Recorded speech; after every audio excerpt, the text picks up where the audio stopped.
there's one play that perfectly encapsulates what this season has been like for South Carolina, look no further than the 8th inning against NC State tonight. South Carolina was in a bit of a jam. Matthew Becker was on the mound.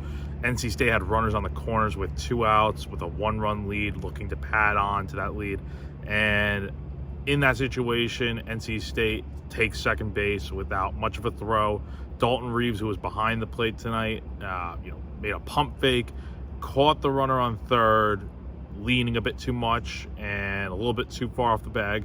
So he makes the throw to third, which is the right decision. But unfortunately for Reeves, it was a great throw. But as luck would have it, as fate would have it, the ball hits off the runner's helmet and rolls down the left field line. And NC State takes a 6-4 lead and holds on the rest of the way as the Gamecocks drop this one and are now in a real pickle. They now have to win 3 games in the next 48 hours, which means you got to beat James Madison in an elimination game tomorrow, and then you got to turn around right after that game and beat NC State tomorrow night at 6 p.m. if you get to that point.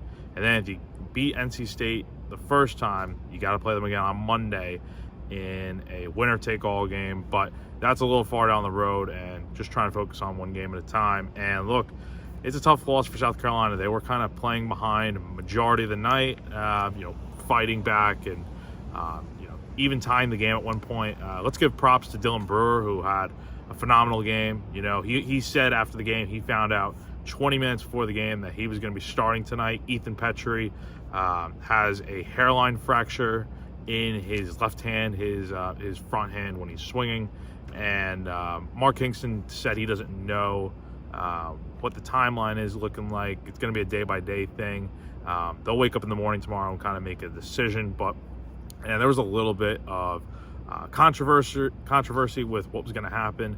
There was a lineup that did come out with Petrie's name playing first base, but that obviously wasn't the case since he was in t-shirt and shorts shortly before the game, and he did suit up, but he just didn't get into the game at all, and that's probably the best decision. But Brewer had a big night, 2 homers, 3 RBIs, really stepped up in the moment. Cole Messina played first base tonight. Dalton Reeves, like I said, was catching, but overall good performance from those guys. And look, they played clean defense and stuff.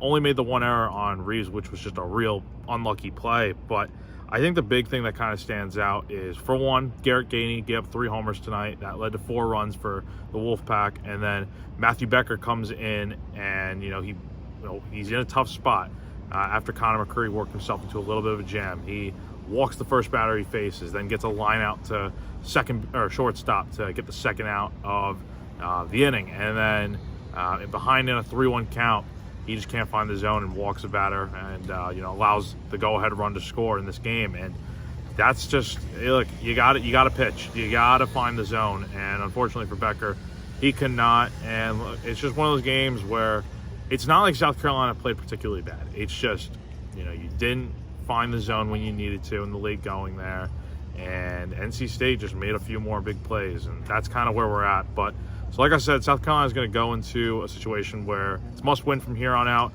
The odds are definitely not in their favor. I'm sure everyone's counting them out at this point and ready for the season to be over, but there's still time to make it happen. It's just things have got to change in a hurry. Like I said, got to win 3 games in the next 48 hours. It starts with James Madison at noon tomorrow on ESPN Plus. And here's a good quote from Garrett Gainey after the game. He said, "I feel like we're going to be all hands on deck, and we're going to get it done. We're going to believe in that. We're going to get it done, so y'all should too." So, strong words from the starting pitcher tonight, and he said he'd be available to pitch if he needs to.